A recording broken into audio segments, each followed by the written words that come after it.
மணப்பெண்ணின் பிரத்யேகமான திருமணம் விவாஹா தி சென்னை சில்க்ஸ். கூலா சோரா ரியல் லெமன் ஜூஸ் சேர்க்கப்பட்ட lion nannari sarbath. No compromise. உங்க சைடுலயும் எங்க சைடுலயும். GT Holidays, South India's #1 travel brand. IBC Tamil நேயர்களுக்கு வணக்கம். இன்றைய சிறப்பு நேர்காணலில் நம்மோடு இணைந்திருக்கிறார் நாம் தமிழர் கட்சியை சேர்ந்த மருத்துவர் கார்த்திகேயன் அவர்கள். வணக்கம். வணக்கம். தேர்தலுக்கு இன்னும் 70 நாள் தான் இருக்குது. பிரச்சாரம் கடுமையாக எல்லா கட்சியினால் பண்ணப்பட்டு வருகிறது. நாம் தமிழர் கட்சி சார்பாகவும் பொதுக்கூட்டம், அதே மாதிரி ஏரியாக்குள்ளே சின்ன சின்ன கூட்டங்கள்லாம் நிறையா பண்ணுறதையும் நம்ம பார்க்குறோம். தமிழக வெற்றி கழகம் வந்த பின்பாக திமுகவை திட்டுறதை விட்டுட்டு நீங்கள் தமிழக வெற்றி கழகத்தை அதிகமாக திட்ட ஆரம்பிச்சிருக்கீங்க அப்படிங்கிற பிரதான குற்றச்சாட்டு இப்போ அதிகமாக தாவேகாவினாலே வைக்கப்படுது. நாம் தமிழர் கட்சி கவனிக்கக்கூடியவங்களும் அதை தான் குறிப்பாக சொல்கிறாங்க. சாட்டை துரைமுருகன் தேனியில் போய் பேசின விவகாரம் கிட்டத்தட்ட கைகலப்பாக மாறி காரை உடைக்கிற அளவுக்கு மாறி இருக்கு. தமிழக வெற்றி கழகத்தினுடைய அந்த காரு அந்த கண்ணாடியை நாம் தமிழர் தம்பிகள் உடைச்சிருக்காங்க. கொஞ்சம் உணர்ச்சி வசப்பட்டாங்க போல இருக்கேன். நாம் தமிழர் கட்சி எப்பொழுதும் இங்கே திராவிடத்தை தான் எதிர்த்து நிற்குது. திராவிடம் தான் எங்களுடைய பிரதான எதிரியாக இருக்கிறது. ஆரியம் எங்களுடைய நேரடி எதிரி, திராவிடம் துரோகி. அதனால் துரோகியை முதல்ல வீழ்த்திட்டு ஆரியத்தை நம்ம வீழ்த்துவோம். இதுதான் நாம் தமிழர் கட்சியினோட நிலைப்பாடு. அதுக்கு தாண்டி இந்த அல்லு சில்லுகளெல்லாம் நாங்கள் கவனிக்கிறது இல்லை. விஜய் சொல்லுவார், இங்கே 2 பேருக்கு தான் போட்டி, ஒன்று தாவேகா, இன்னொன்று திமுக பேர். இங்கே 2 பேருக்கு தான் போட்டி. மொத்த தாவேகாவும் ஒரு பக்கம், சாட்டை துறை மட்டும் ஒரே பக்கம். அவர் ஒத்த ஹேண்டில் லெஃப்ட் ஹேண்டில் அவர் டீல் பண்ணிட்டு போயிடுறாரு. அவர் ஒருத்தரை டீல் பண்ணுறதுக்கு தான் மொத்த கட்சியும் சேர்ந்து போராடுதே தவிர நாம் தமிழர் கட்சியை அவங்க நெருங்க கூட முடியாது. நாம் தமிழர் கட்சியை இது வரைக்கும் அவங்க சித்தாந்த ரீதியாகவோ கொள்கை ரீதியாகவோ அல்லது நாங்கள் எடுத்து வைக்கக்கூடிய அரசியல் ரீதியாகவோ அல்லது நாங்கள் எடுத்து வைக்கக்கூடிய திட்டங்கள் ரீதியாகவோ இது வரைக்கும் எங்கேயாவது ஒரு இடத்துல விமர்சிச்சிருக்காங்கன்னு பார்த்தீங்கன்னா அவங்களால விமர்சிக்கவும் முடியாது. அதை நோக்கிய பார்வை அவங்களால வைக்கவும் முடியாது. உங்க பார்வை திமுகவை எதிர்த்து பேசாம அதிமுகவை எதிர்த்து பேசாம நீங்க ஏன் தமிழக வெற்றி கழகத்தையும் இல்ல நாங்க விமர்சிக்கல. நான் தான் சொன்னேன், கொள்கை அப்படின்னு கேட்டா அவங்களுக்கு எதுவுமே தெரியாது அப்படின்னு சொல்லி சாட்டை துரைமுருகன் அந்த மேடைகளிலே பேசுறாரு. எத்தனையோ விஷயங்கள் இருக்கு, அதெல்லாம் அவங்களுடைய நிலைப்பாடு என்ன அப்படின்னு சொல்லி அவர் கேட்கிறாரு. அவர் மட்டும் இல்ல, நாம் தமிழர் கட்சிக்காரங்க யார் யாரெல்லாம் பொது மேடையில பேசுறாங்களோ அவங்க எல்லாரும் தமிழக வெற்றி கழகத்தின் மீது வைக்கிற குற்றச்சாட்டுகளை நம்ம பாக்குறோம். நான் என்ன கேட்கிறேன், ஏன் உங்களுடைய ட்ராக் மாறிடுச்சு? ட்ராக் மாறல. நான் தான் சொல்றேன், உங்களுக்கு மீண்டும் சொல்றேன். நாங்கள் இங்கே எங்களுடைய பிரதானமாக எதிரியாக பார்ப்பது திமுகவை தான். திமுகவும் காங்கிரஸும் சேர்ந்த கூட்டணி தான் எங்கள் மொத்தத்தை இனத்தை அழித்து கொன்றொழித்தது. அதை அழிப்பதற்காக தான் நாம் தமிழர் கட்சி உருவாகி இருக்குது. மீண்டும் சொல்கிறோம், திமுகவையும் காங்கிரஸையும் இங்கே ஒழிக்காம நாங்கள் விடமாட்டோம். அதுதான் எங்கள் நாம் தமிழர் கட்சியோட நிலைப்பாடு. இந்த அல்லு சில்லுகள்லாம் இந்த தேர்தலில் நாங்கள் போட்டிடுறோம், நாங்கள் பெருசு அதுன்னு நீங்கள் காமிச்சிக்கிட்டீங்கன்னாக்க, ஊடகங்கள் ஒரு பிம்பத்தை காமிக்குதுனாக்க, அதனால எல்லாம் நீங்கள் பெரிய ஆள் ஆயிட முடியாது. அல்லு சில்லுன்னு நீங்க வார்த்தை பயன்படுத்துறீங்க. இல்ல, நான் இதே விஷயத்தை தான் சாட்டை துரைமுருகன் சொல்றாரு. கிட்டத்தட்ட 1 மணி நேரம் 4 நிமிஷம் தேனியில பேசியிருக்காரு. முழு ஸ்பீச்சையும் நான் பார்த்தேன். கிட்டத்தட்ட 22 நிமிஷம் வரைக்கும் திமுகவையும் இங்கே நடைபெறக்கூடிய ஆட்சி கவனக்குறைவாக என்னென்னலாம் பண்ணுறாங்க அப்படிங்கிறதெல்லாம் பேசுகிறார். மீதி கிட்டத்தட்ட ஒரு 40லேருந்து 45 நிமிஷம் விஜயை பற்றி என்னென்னலாம் சொல்லணுமோ, தாவேகாவை பற்றி என்னென்னலாம் சொல்லணுமோ, தமிழக வெற்றி கழகத்தை சார்ந்திருக்கக்கூடிய தொண்டர்களை என்னென்னலாம் சொல்லணுமோ அத்தனை விஷயமே அவர் சொல்கிறாரு. லெஃப்ட் பாண்டியன் லெஃப்ட்லேயே டீல் பண்ணுவார் போல இருக்கு. அவரை கடுமையாக விமர்சிக்கிறேன். நான் தான் சொல்கிறேனே, என்ன பதில் சொல்ல விட்டீங்கன்னா நான் சொல்லி முடிச்சிடறேன். தாவேகாவை சாட்டை துரைமுருகன் ஒரே ஆள் லெஃப்ட் ஹேண்டில் டீல் பண்ணிட்டு போயிடுறாரு. நாம் தமிழர் கட்சியில் மற்ற யாரும் அதை விமர்சிக்கிறது பெருசாக இல்லை. இப்போ நீங்கள் சொல்கிறது போல் வேட்பாளர் அறிமுக பொதுக்கூட்டம்னு பல்லாவரத்தில் நாங்கள் போட்டோம். பல்லாவரத்தில் நான் மேடை ஏறி 3/4 மணி நேரத்துக்கிட்ட பேசினேன். ஒரு வார்த்தை கூட விஜய் அவர்களையோ அல்லது தாவேகாவோ நான் விமர்சிக்கவே இல்லை. நாங்கள் போயிட்டுருக்கோம். அவர் அதே மேடையில் சாட்டை அவர்கள் பேசி 1/2 மணி நேரம் அவர் விமர்சித்தார். அவர் ஒரே ஆள் மொத்த தாவேகாவை முடிச்சு தள்ளுறாரு. அவர் ஒருத்தரை சமாளிக்கிறதுக்கு மொத்த தாவேகாவில் முடியலை. அதனால அவங்க திணறாங்க. அவ்வளோதான் இருக்கு தவிர விஜய் கட்சி எதிர்க்கிறதுக்காகவே நாங்கள் கட்சி ஆரம்பித்தோம். அவர் கட்சி ஆரம்பிப்பாரு. தேர்தல் நெருங்கட்டும் நீங்க பாப்பீங்க எப்படி போக்கு எங்க போகுதுன்னு. எங்கள் பக்கம் போக்கை திருப்போம், நீங்க அதை பாப்பீங்க. நாம் தமிழர் கட்சியை நாங்க பேச மாட்டோம், நாம் தமிழர் கட்சியெல்லாம் தீண்டத்தகாத கட்சின்னு ஒதுங்கி நின்ன ஒரு தாவேகா இன்னைக்கு தேதியில் என்ன பேசிட்டு இருக்காங்க? யாரு? தேனிக்கு வந்து பாரு, உன்னை வெட்டுவேன் குத்துவேன் கெட்ட வார்த்தைகளை சொல்லி திட்டி நீ எல்லாம் வந்து பாடுறா அப்படின்னு சொன்னது யாரு? தாவேகா தானே. அப்போ அதே தேனியில போய் நான் நின்று பேசுவேண்டா, முடிஞ்சா தொடரா அப்படின்னு பேசுறது இது எதிர்வினை தானே தவிர வினை கிடையாது. இல்ல, நீங்க எதிர்வினை ஆற்றுறீங்க. சாட்டை துரைமுருகன் அவருடைய அந்த காணொலியில அவர் போற இடங்கள்லாம் என்னென்னலாம் பேசுறாரோ அதெல்லாம் பார்த்துட்டு தான் லெஃப்ட் பாண்டி அப்படி பேசுறாரு. நீங்க அது போல அநாகரிகமாக நடந்து கொண்டு நீங்க வெட்டுவேன் குத்துவேன் இது பண்ணிட்டு இப்போ ஏன் தலைமுறை ஓடுறீங்க? யார் தலைமுறை ஓடுனது? தேனிக்கு பேசிட்டாரு, சாட்டை பேசிட்டாரு. நீங்க ஏன் தலைமுறை ஓடுறீங்க? இவர் வந்தார்ல, நீங்களும் அதே மேடைக்கு வந்துட வேண்டியதானே? இல்லை மேடைக்கு வரல, மேடையை விட்டு இறங்கினாங்க, வர வேண்டியதானே? இல்ல நீங்க ஒரு காரை விட்டு பிரச்சனை பண்ணலான்னு படுத்தீங்க, பிரச்சனை பண்ண வேண்டியதானே, முடிஞ்சு அவங்களால பிரச்சனை பண்ண வரலையா அவங்க? அப்புறம் அந்த பதவி ரோடு வழியா சார்ந்து- போயிருக்காங்க, பதவி நீங்க டக்குன்னு சார்ந்து- அடிச்சிட்டீங்க. நாங்க வந்து பூந்து அடிச்சிட்டோம். அடங்க அப்பா, என்ன ஒரு ஊடக தர்மம், நீங்க போய் ஊடக பாருங்க தர்மம் இல்ல என்ன சார். இப்போ அந்த விஷுவல் நம்ம பாக்குறோம். அவர் போய் செல்ஃபி கில்ஃபிலாம் அங்க இருக்கக்கூடிய நீங்க தொண்டர்கள் என்ன தான் எடுக்கிறாரு. பிரச்சனைங்க சாட்டின் அவர் கிளம்பி போயாச்சு. நீங்க என்ன அதுக்கப்புறம் ஒரு கார் 2-3 கார் ஏதோ வருது. அதுல தாவேக்காவுடைய கொடி கூட்டத்துக்குள்ள இருக்கு. வந்து பிரச்சனை அங்க பண்றது வந்து திடீர்னு அவர் ஏதோ உள்ள வேற யாரோ முக்கியமான ஆள் இருக்கிற மாதிரி டப்பு டப்பு டப்புன்னு அந்த கார் கண்ணாடியை அடிக்கிறீங்க, அப்புறம் பின்னாடி உடைக்கிறீங்க. இதெல்லாம் நடக்குதுல்ல, உள்ள என்ன கடைசியா நடக்குதுன்னு கலவரம் தெரியல. ஆகிற மாதிரி ஆயிருதுல்ல அது. கலவரமும் நடக்காது, ஒன்றும் நடக்காது. அவர்கள் பயந்து ஓடும்போது யாரும் வந்துட்டு திருப்பி எல்லாம் அடிக்க மாட்டாங்க. செத்த பம்பை யார் அடிக்க போறா, அதனால அடிக்க மாட்டாங்க, நீங்க விட்டுருங்க. நாம் தமிழர் கட்சியினர் அப்படியானவர்கள் கிடையாது. நேர்மையாக இருப்பார்கள். எல்லா இடங்களிலும் எந்த இடங்கள்ல பிரச்சனை இல்லையோ அந்த இடத்துல பிரச்சனையே பண்ணாமல் போயிட்டு இருப்பாங்க. போகும்போதெல்லாம் வந்துட்டு மேடையில் யார் பேசி கொண்டிருந்தாலும் டிவிக்கேன்னு கத்திக்கிட்டு பிரச்சனையை உண்டாக்குறது அவர்கள் தான். விசிலை தூக்கிட்டு ஊதிக்கிட்டு எல்லாரும் காதையும் வந்துட்டு புண்ணாக்குறது அவங்க தான்.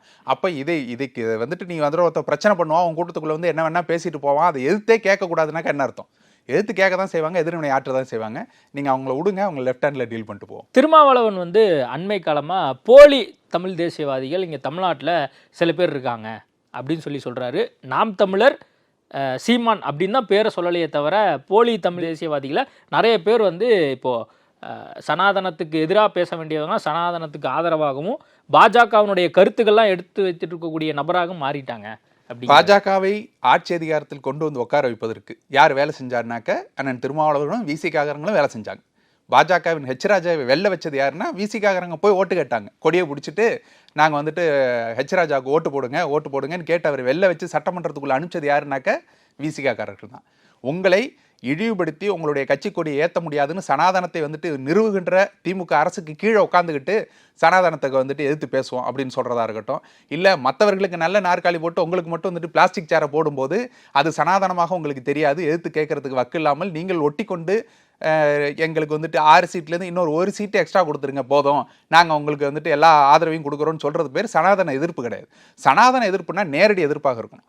நீங்கள் மது ஒழிப்பு மாநாடுன்னு போட்டுட்டு அவங்களே கூப்பிட்டு யாரெல்லாம் கள்ளச்சாராயம் காய்ச்சி விற்கிறானோ அவனே கூப்பிட்டு வச்சுக்கிட்டு மது ஒழிப்பு மாநாடு போட்டுட்டு எங்களுக்கு இன்னொரு 1/2 சீட்டு 1 சீட்டு 3/4 சீட்டு எக்ஸ்ட்ரா கொடுத்துருங்கன்னு கேட்கறது பேர் சனாதன எதிர்ப்பு கிடையாது. சனாதன எதிர்ப்புனாக்க நேரடியாக எதிர்க்கணும். நாங்கள் எதிர்க்கிறோம், உங்களால் தெம்பு இருக்கா திராணி இருக்கா எதிர்ங்க. போலி தமிழ் தேசியம் எது போலி தமிழ் தேசியம்? நீங்கள் தமிழ்நாடு கோரிக்கையை வைக்க வேண்டாம், தனிநாடு என்ற கோரிக்கையை வைக்கவில்லை என்றால் அது போலி தமிழ் தேசியம் அப்படிங்கிறார். நாங்கெல்லாம் தமிழ் தேசியம் தமிழ் தேசியம் பேசிட்டு இருக்கும்போது இந்த கும்பல்லாம் எங்க போச்சு தெரியல. தமிழ் தேசியம் பேசுறாரு அவரு. தமிழ் தேசிய அவருடைய கொள்கை விடுதலை சிறுத்தைகள் கட்சியினுடைய 2 கொள்கை வந்து என்னன்னா, 1 ஜாதி ஒழிப்பு, 2வது தமிழ் தேசியம். இதுதான் எங்களுடைய கொள்கைங்கிறாரு. அப்போ போலி தமிழ் தேசியம் அவர் என்ன சொல்றாரு? தனித்தமிழ்நாடு கேட்பது மட்டுமே உண்மையான தமிழ் தேசியம். நீங்கள் இங்கு இந்திய இதை வந்துட்டு ஏற்றுக்கொண்டு அரசியலமைப்பை ஏற்றுக்கொண்டு சட்டத்தை ஏற்றுக்கொண்டு அதற்குள்ளாக வந்து விட்டீர்கள் என்றால் இந்திய தேசியத்துக்குள்ள வந்துடுறீங்களே, தமிழ் தேசியம் கிடையாது. நீ தனிநாடு கோரு, அப்பதான் வந்துட்டு நான் தமிழ் தேசியம் ஏத்துக்குவேன். இது அண்ணன் திருமாவளவனுடைய ஸ்டேட்மெண்ட். இப்போ தமிழ் தேசிய எழுச்சி மாநாடு நடத்த போறாரு. நடத்தும் போது மேடையில் ஏறி தனிநாடு வேணும்னு கேட்கணும். எங்களுக்கு தமிழ்நாடை தனிநாடாக பிரித்து கொடுங்கள் கேட்கணும். இல்லைன்னா ஒரு போலி தமிழ் தேசியம். எங்கள் கொள்கையில் ஒரு கொள்கையை நான் வந்துட்டு கண்ணை குத்தி நொல்லையாக்கினேன்னு சொல்லிக்கணும் இல்லையா? அப்போ போலி தமிழ் தேசியத்தை பேசுபவர்கள் ஒத்துக்கிட்டு மேடை விட்டு இறங்கணும். இது 2ல ஏதாவது ஒன்று நடக்கணும். நீங்கள் ஒன்று தனித்தமிழ்நாடை கோருங்கள் அல்லது நாங்கள் பேசுவது போலி தமிழ் தேசியம்னு சொல்லிட்டு வரணும். தமிழ் தேசியமே இப்போ நீங்க ஒரு கருத்து வைக்கிறீங்க, அவர் ஒரு கருத்து வைக்கிறீங்க, அவரோட கருத்து தான் எல்லாருமே தமிழ் தேசியவாதிகள் அப்படின்னு நம்ம சொல்லிட முடியுமா? அதுல சில மாற்று கருத்து உள்ளவர்களும் இருக்காங்க. அந்த மாதிரி திருமாவளவன் அப்புறம் தமிழ் தேசியம் தானே சொல்றாரு. அவரு தமிழ் தேசிய எழுச்சி மாநாடு அவருடைய சீமான் போட போறாரு.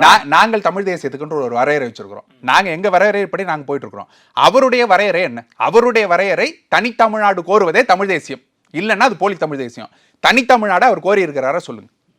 கோரலன்னா போலி தமிழ். அவருடைய வரையறைப்படி நாங்க வரையறை வைக்கல. அவருடைய வரையறைப்படி போலி தமிழ் தேசியத்தை பேசிக் கொண்டிருப்பவர் யாருனாக்கா திருமாவளவன் தான். அவர் என்ன திராவிடவாதம் தானே பேசிட்டு இருக்காரு. ராஜராஜ சோழனே கேவலமா பேசுவாரு. அதே திராவிட மன்னர்கள் சொல்லக்கூடியவர்கள், நாயக்க மன்னர்கள் யாரையாவது ஒருத்தர் பேச சொல்லுங்க, வாய் வந்துட்டு அப்படி பூட்டு போட்டுருவாரு. 2 பக்கம் வாய் போட்டு சட்டம் போட்டுருவாங்க. ராஜாக்கள் அடிப்படையில எல்லாரும் ஒண்ணு மண்ணுதான் அப்படி ராஜாக்கள் மீது உங்களுக்கு இதே இல்ல தமிழ் மன்னர்களை இழிவா பேசுறீங்கல்ல. தமிழ் மன்னர்கள் வந்துட்டு பார்ப்பன அடிமைகளா இருந்தா, சமஸ்கிருத அடிமைகளா இருந்தா, ஏன் சமஸ்கிருத ராஜராஜன் பேர் வச்சுட்டான்ல. ராஜராஜ பறையன் என்று பேர் வச்சு வந்துட்டு உங்களுக்கு தஞ்சை பெரிய கோயிலுக்குள்ள அர்ச்சகர்களாக எல்லா சாதியினரையும் உள்ள வச்சிருந்தது யாரு? ராஜராஜ சோழன்.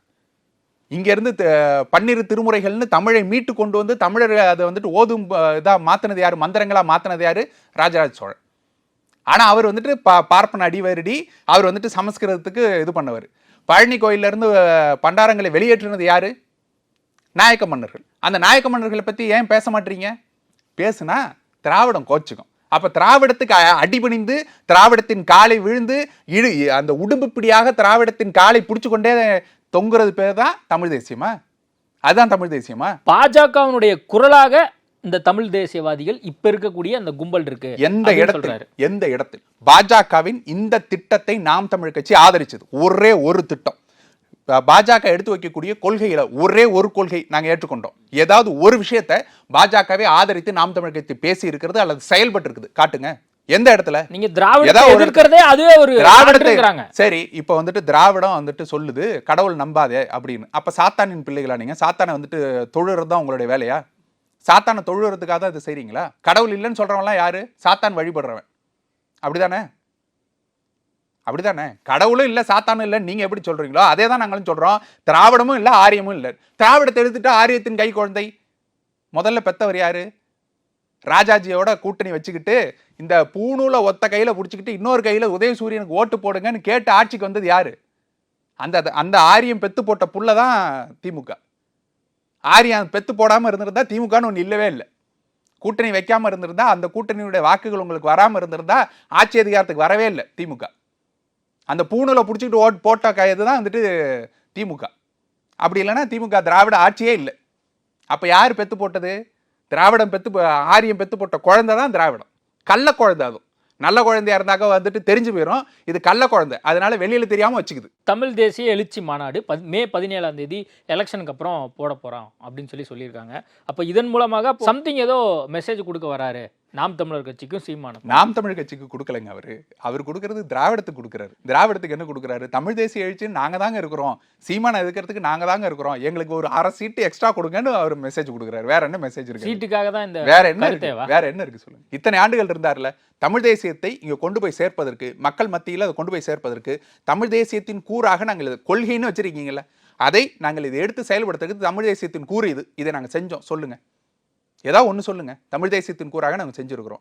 பண்பாட்டை மீட்டிருக்கோம், கலாச்சாரத்தை மீட்டிருக்கோம், தமிழ் மொழியை மீட்டிருக்கிறோம். ஏதாவது ஒன்று சொல்லுங்க. நாம் தமிழ் கட்சி எல்லா இடத்துலையும் இருக்குதுல்ல. நிலத்தை, வளத்தை, இங்கே இருக்கக்கூடிய மக்களின் அன்றாட பிரச்சனைகளுக்கு போராட்டங்களை கொண்டு போய் சேர்ப்பது, சாதி ஒழிப்பு, ஏதாவது ஒரு விஷயத்துல செஞ்சுட்டோம் காட்டுங்க.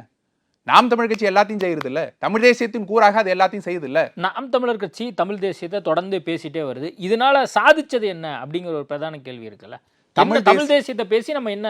முதல்ல தமிழ் தேசியம்னா என்னங்கிறத நீங்க புரிஞ்சுக்கோங்க. தமிழர்களுக்கு என்று உண்டான பிரதான அரசியலை இங்க கொண்டு வந்து சேர்ப்பது, அரசியல் அதிகாரத்தை தமிழர்கள் கையில் கொண்டு வந்து சேர்ப்பது, இதுதான் முதல் படி. அந்த முதல் படியை எட்டுவதற்கு உண்டான வேலைகளை நாம் தமிழ் கட்சி செய்யுதா இல்லையா? இதுதான் கேள்வி. இங்கே மற்றவர்கள் வந்தவரெல்லாம் வாழ வைக்கிறோம் அப்படிங்கிறதை தாண்டி வந்தாரெல்லாம் ஆள முடியும் அப்படிங்கிற லெவலில் தமிழ்நாடு போனதுக்கு காரணம் யார்? திராவிடம். அந்த திராவிடத்தை ஒழிச்சாதான் இங்க தமிழ் தேசியத்தை எழுச்சியுற செய்ய முடியும். அதை ஒழிக்காம திராவிடத்தின் காலை இறுக பற்றி கொண்டு உங்களால் தமிழ் தேசியத்தை எழுச்சியுற செய்ய முடியாது. அதை உடைச்சு கொண்டு வரணும்னா நாம் தமிழ் கட்சி செய்து கொண்டு இருக்கிறது. அதை உடைச்சுதான் 8% வாக்கை வாங்கி இருக்கிறது. அதை உடைச்சுதான் வந்துட்டு பெரியார் எங்களுக்கு மண்ணு, பெரியார் மண்ணல்ல இது பெரியாரே மண்ணுன்னு சொல்லி தான் ஈரோட்டில் இப்போ வந்துட்டு 16% வாக்கை வாங்கி நிரூபிச்சிருக்கிறது. எதன் அடிப்படையில்? தமிழ் தேசியத்தின் எழுச்சி தான் அது. தமிழ் தேசியத்தை கொண்டு போய் சேர்க்கறதுனால தான் அது வந்து சேருது. திருமாவர்கள் தொடர்ந்து அந்த தமிழ் தேசியம் அந்த கும்பல் அப்படின்னு சொல்லி தொடர்ந்து கார்னர் பண்ணி பேசிட்டே இருக்காரு. சீமான் வந்து பெரிதா அண்ணா கருத்துக்கு வந்து நம்ம எதிர்கருத்து பேச வேண்டாம் அப்படின்னு சொல்லி தொடர்ந்து கடந்து போறாருல, இது எப்படி புரிஞ்சுக்கிறது? அண்ணன் வந்துட்டு சீமான் அண்ணன் திருமாவளவன் அவர்கள் மீது மிகப்பெரிய மரியாதை வச்சிருக்கிறார். அதனால தான் நாங்கள் யாரும் திருமாவளவன் அண்ணன் அவர்களை விமர்சிக்கிறதே இல்லை. இன்னைக்கு கூட நாங்கள் பதில் சொல்லிட்டு இருக்கோமே தவிர விமர்சிக்கல. அவர் எடுத்து வச்ச அரசியலை, அவர் பேசக்கூடிய பேச்சுக்களை, அவர் செய்த செயல்களை எடுத்து விமர்சிக்க ஆரம்பிச்சோன்னா உங்களால் கட்சி நடத்த முடியாது. நீங்கள் வந்துட்டு காணாமல் போய்விடுவீர்கள். ஆனால் போன பேட்டியில் நான் பேசினதுக்கு கூட அண்ணன் என்னை கூப்பிட்டு திட்டுறாரு. அது நம்மளுடைய அரசியல் இல்லைடா, அவர் நமக்கு எதிரியும் இல்லை நண்பனும் இல்லை, அவரை விட்டுட்டு நம்மளுடைய எதிரி திராவிடம், அதை எதிர்த்து பேசிட்டு போங்க அப்படின்னு சொல்லி அண்ணன் எனக்கு அறிவுரை சொல்லிட்டு போகிறார். நாங்கள் எதிர்த்து பேசலை. அவர்கள் வைக்கக்கூடிய கருத்துக்கு மாற்று கருத்தை மட்டும் வச்சுட்டு போகலான்னு தான் நான் நினைக்கிறோம். அதை தாண்டி மீண்டும் மீண்டும் நீங்கள் சொரிஞ்சிக்கிட்டே இருந்தீங்க, நோண்டிக்கிட்டே இருந்தீங்கன்னாக்க ஒரு புழு கூட ஊசி எடுத்து குத்துனா திரும்பி அது கடிக்க வரும். அதே தான் இங்கேயும் நடக்கும். நீங்கள் உங்களை நாங்கள் மிக மென்மையாக கடந்து போகிறோம் என்ற காரணத்தினாலே அண்ணன் சீமான் உங்களை விமர்சிக்க மாட்டேங்கிறாருங்கிற ஒரே காரணத்தினால நீங்கள் வந்துட்டு ஏறி மிதிச்சிடலாம் நீங்கள் நினச்சிங்கன்னா அது நடக்காது. அண்ணனே தடுத்தாலும் தம்பிகள் விட மாட்டோம். நாங்கள் திருப்பி அடிக்க ஆரம்பித்தோன்னா உங்களால் தாங்க முடியாது. நாங்கள் கேள்விகள் மட்டும் தான் கேட்குறோம், விமர்சனங்களை வைக்க விரும்பலை.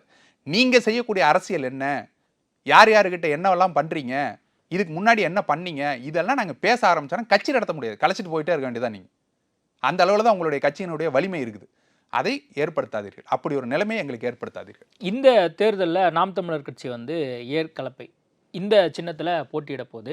ஏற்கனவே விவசாய சின்னத்தில் வந்து நாம் தமிழர் கட்சி 2021 போட்டியிட்டுச்சு. இந்த முறை வேற ஒரு கட்சிக்கு அந்த விவசாய சின்னம் கொடுக்கப்பட்டிருக்கு. மகாராஷ்டிராவில் இந்திய குடியரசுக் கட்சி அப்படிங்கிற கட்சிக்கு. ஆல்ரெடி நம்ம கடந்த 2024 தேர்தலெல்லாம் பார்த்தோம். ஓ பன்னீர்செல்வத்தினுடைய பெயரையே வந்து 10 ஓபிஎஸ்ன்னு சொல்லி வச்சாங்க. இந்த தேர்தலையும் அந்த மாதிரியான திட்டங்கள்லாம் வந்து கண்டிப்பாக ஏதாவது ஒரு இடத்துல வகுக்கிறதுக்கான ஒரு சூழலை வந்து அரசியல் கட்சிகள் ஏதோ ஒரு வழிவகையில் பண்ணுற வாய்ப்புகள் இருக்கு. உறுதியாக பண்ணுவாங்க. அப்போ இதை எப்படி எதிர்கொள்ள போகுது? உறுதியாக பண்ணுவாங்க. நாம் தமிழ் கட்சி கரும்பு விவசாய சின்னத்தை வந்துட்டு போட்டியிட்டது. கரும்பு விவசாய சின்னத்தை பறித்து கொண்டு எங்களுக்கு வந்துட்டு கொடுக்க முடியாது அப்படின்னு சொல்லி அந்த தேர்தலே பார்த்தீங்கன்னா அந்த விவசாய சின்னத்தை வேற ஒருத்தர் கொடுத்து மைக்கு சின்னம் நாங்கள் எங்கெல்லாம் போட்டிட்டோமோ அங்கெல்லாம் 24 வந்துட்டு பார்த்தீங்கன்னா அங்கெல்லாம் வந்துட்டு மைக்கு சின்னத்தை எங்கெல்லாம் போட்டிட்டோமோ பக்கத்திலேயே இடம்பெற அளவுக்கு கரும்பு விவசாய சின்னத்தை வச்சு அவங்க வந்துட்டு எங்களை வீழ்த்தலாம்னு நினைச்சாங்க. அப்படி இருந்தும் அது ஒரு நொடியில் எங்களால் கொண்டு போய் சேர்த்தோம். இன்னும் சொல்ல போனால் வேட்பாளர்களை அறிவித்த மேடையில் எங்கள்கிட்ட சின்னம் இல்லை. அதுக்கு பிறகுதான் சின்னமே வருது. வேட்பாளர் எல்லாம் அறிவிச்சு முடிச்சு எல்லாம் பண்ணி தேர்தல் நெருங்கின பிறகுதான் எங்களுக்கு சின்னமே வருது. அப்படி வந்த சின்னத்தில் தான் நாம் தமிழ் கட்சி 8.2% வாக்கை வாங்கிச்சு இல்லையா? இதை தாண்டி நீங்கள் திரும்ப இப்போ கொண்டு வரீங்க அப்படின்னா அண்ணனுடைய முகத்தையே எங்கள் சின்னமாக மாற்றி நாங்கள் நாம் தமிழ் கட்சி என்றால் இதுதான் சின்னங்கிறத மக்கள் மத்தியில் ஏற்கனவே கொண்டு போய் சேர்த்துட்டோம். விவசாய சின்னம், இதுவும் விவசாய சின்னம் தான். நீங்கள் அது வந்துட்டு கரும்பு விவசாயி கண்ண கிசான் அப்படின்லாம் கொடுத்து பார்த்தாங்க. நாங்கள் விவசாயி என்று கொண்டு போய் சேர்த்தோம். இப்போ மீண்டும் ஏர் உழவனை வந்துட்டு சின்னமாக வச்சு விவசாயிங்கிற பேர்லேயே நம்ம வந்துட்டு கொண்டு போய் சேர்த்துருக்குறோம். இப்போ அதே சின்னத்தை இங்கே கொண்டு வர முடியுமான்னு கேட்டால் 2-3 விஷயங்கள் அதில் சொல்கிறாங்க. ஒன்று, மகாராஷ்டிராவில் ஒரு சின்னத்தை ஒதுக்கிட்டாங்கன்னா அது தமிழ்நாட்டுக்கு ஒதுக்க மாட்டார்கள் அப்படிங்கிறது இருக்குது. ஒரு கட்சியால் அதை வந்துட்டு பெற முடியாது. மாறாக இதை வந்துட்டு பொது சின்னமாக வச்சு அங்கங்கே வந்துட்டு சுயேட்சை வேட்பாளர்களை எடுத்து வச்சு உங்களால் பண்ண முடியுமான்னு கேட்டால் அப்படி ஒரு வாய்ப்பு இருக்குது. அப்படி அவங்க சுயேட்சை வேட்பாளர்களை கொண்டு வந்து வச்சா கூட அது என்னவா மாறும்னாக்க நீங்கள் தேசிய அங்கீகரிக்கப்பட்ட கட்சி, மாநில அங்கீகரிக்கப்பட்ட கட்சிங்கிறது எங்களுடைய கட்சி முதன்மைக்கு வந்துடும். பெட்டியில் முதல்ல வந்துடும். அந்த பெட்டியில் முதல்ல வந்த பிறகு தான் உங்களால் மற்றவர்கள்லாம் கொண்டு வர முடியும். அப்போ வந்துட்டு பொதுவாக நிற்கக்கூடிய இப்போ தாவேக்கா போன்ற மொத்தத்துக்கும் சேர்த்து நிற்கக்கூடிய கட்சிகள் வரும். அதற்கு பின்னால் வந்துட்டு வரக்கூடிய சுயேட்சை வேட்பாளர்கள் வருவாங்க. இவங்க எல்லாரையும் வந்து சேர்த்து போட்டு அவர்களை வந்துட்டு வரிசைப்படுத்துவாங்க. அதில் பின்னாடி போயிடும் அந்த சின்னமெல்லாம். அப்படி இருக்கும்பொழுது நமக்கு முதல் பெட்டியில் முதன்மையாக இருக்கக்கூடிய சின்னமாக நம்ம சின்னத்தை கொண்டு வந்துட்டோம். அது மக்கள் எங்களுக்கு கொடுத்துருக்கக்கூடிய அங்கீகாரம். அந்த அங்கீகாரத்தின் அடிப்படையில் நம்ம வந்துட்டு சின்னமும் முன்னாடி வந்துடும். எங்களுடைய எண்ணமும் இந்த முறை முன்னாடி. அப்போ கரும்பு விவசாய சின்னத்தினால வந்து இந்த முறை ஏற்கலப்பை சின்னத்துக்கு எந்த பாதிப்பும் வராது. உறுதியாக உங்களால் ஏற்படுத்த முடியாது. நாங்கள் அந்த தெளிவை ஏற்படுத்தி கொண்டு போகிறோம். ஆனால் அதை தாண்டியும் நீங்கள் வந்துட்டு செய்தி ஊடகங்களில் பார்த்தீங்கன்னா தெரியும். செய்தி ஊடகங்களில் கருத்து கணிப்புன்னு ஒன்று போடுறாங்க. அந்த கருத்து கணிப்பில் நாம் தமிழர் கட்சின்னு போட்டு கரும்பு விவசாய சின்னத்தை இன்னும் காட்டி கொண்டு இருக்கிறார்கள். அது போன்ற ஊடக தர்மங்கள் அதர்மங்களை இவர்கள் வந்து நிகழ்த்தி கொண்டிருக்கிறார்கள். ஊடகங்கள் வந்துட்டு அவ்வளோ தூரம் செஞ்சுக்கிட்டு இருக்காங்க. மக்கள் மத்தியில் ஒரு குழப்பத்தை ஏற்படுத்தணும் அப்படிங்கிற காரணத்தினாலேயே கரும்பு விவசாய சின்னத்தை இன்னும் போட்டு நாம் தமிழ் கட்சி அப்படின்னு போட்டு கருத்து கணிப்பு அப்படின்னு அதை வந்துட்டு திணிச்சுக்கிட்டு இருக்கிறாங்க. இது எல்லாத்தையும் உடைச்சு தான் நாம் தமிழ் கட்சி வளர்ந்து கொண்டு இருக்கு. நாம் தமிழ் கட்சி வளர்ந்தது இந்த ஊடகங்கள் காமிச்சு. ஒரே ஒரு முறை கூட சீமான் இந்த முறை வளர்ந்துருவாருப்பா, அவர் ஏற்கனவே எடுத்த வாக்கு சதவீதத்தோட இந்த முறை வளர்ந்துருவான்னு எந்த ஊடகமும் இது வரைக்கும் சொன்னதே இல்லை, காமிச்சதே இல்லை. கருத்து கணிப்பு ஒரு கருத்து கணிப்பு சொன்னதே இல்லை. அதை எல்லாத்தையும் உடைச்சு தான் ஒவ்வொரு முறையும் இரட்டிப்பு வளர்ச்சியை வந்து நாம் தமிழ் கட்சி காட்டிக்கொண்டே வருகிறது. இந்த முறை களத்தில் பார்ப்பீங்க. நாங்கள் பூதாகாரமாக இவர்கள் காட்டக்கூடியவர்கள் என்ன ஓட்டு சதவீதத்தை வாங்குறாங்க, வீழ்ந்து விட்டதுன்னு காட்டக்கூடிய நாம் தமிழ் கட்சி என்ன வாக்கு சதவீதத்தை வாங்கி நிரூபிச்சிருக்கிறது காட்டுவீங்க, பார்ப்பீங்க. அதற்குண்டான முன்னோட்டமாக எங்களுடைய மாநாடு நடக்கும். கடந்த நேர்காணலில் நீங்கள் சொல்லியிருந்தீங்க, நேஷ்னல் மீடியாவில் நாங்கள் சில லிஸ்ட்லாம் கொடுத்துருக்கோம், எங்களெல்லாம் கூப்பிடலாம் அப்படின்னு சொல்லி நீங்களே நேர்காணலில் பதிவு பண்ணியிருந்தீங்க. அதுக்கப்புறம் தான் வந்து ஒவ்வொரு நேஷ்னல் மீடியாவும் ஒவ்வொரு அந்த கான்க்ளேவ் மாதிரி வச்சு பண்ணிகிட்டு இருக்கிறாங்க. அண்மையில் ஒரு நிகழ்வு நடந்தது, அதில் பார்த்தோம் எல்லா கட்சி தலைவர்களும் இருந்தாங்க. ஆனால் நாம் தமிழர் கட்சியினுடைய ரெப்ரசன்டேட்டிவ் அட்லீஸ்ட் நீங்களாவது இங்கிலீஷில் சேனலில் போய் பேசுவீங்கன்னு பார்த்தா நீங்கள் இல்லை, மற்ற யாருமே ஸ்போக்ஸ் பர்சன் இல்லை. அடுத்து வரக்கூடிய நாட்களில் இன்னும் மிகப்பெரிய ஒரு நேஷனல் மீடியா வந்து அவங்களும் பண்ண போகிறாங்க. அதுலேயாவது அழைப்பு தெரியல. காட்ட மாட்டார்கள். காரணம் என்னன்னா, இப்போ அதனுடைய ஓனர் யாருன்னு பார்த்தீங்கன்னா அதானி. இங்கே அதானியினுடைய காட்டுப்பள்ளி துறைமுகத்தை வந்துட்டு மொத்தமாக எதிர்த்து நின்று அவர்களால் கட்ட முடியாமல் நிறுத்தி வச்சிருக்கிறதுக்கு காரணம் நாம் தமிழ் கட்சி. திமுகலாம் சொல்லுது, இல்லைங்க அது வந்துட்டு மத்திய அரசு சொல்லிட்டா எங்களால் கேட்க முடியாது, நாங்கள் வந்துட்டு விட்டுதான் ஆகணும் அப்படின்னு ஐயா துரைமுருகன் அவர்கள் சொல்றாரு, அமைச்சர் சொல்றாரு. நாங்கள் தடுத்து நிறுத்திடுறோம். நீங்க ஆட்சி அதிகாரத்தில் இல்லைன்னு சொல்றீங்களா, அந்த ஆட்சி அதிகாரத்தில் இல்லாத நாம் தமிழ் கட்சி ஒரு லாரி கூட பர்மிட் இல்லாம ஓடக்கூடாதுன்னு தடுத்து நிறுத்தி வச்சிருக்குது. அப்ப அவங்களுக்கு வந்துட்டு வலிக்க தானே செய்யும். கார்ப்பரேட் நேஷனல் மீடியா எல்லாமே வந்து நாம் தமிழர் கட்சியை புறக்கணிக்கிறதுக்கான காரணம் என்னவா இருக்கு?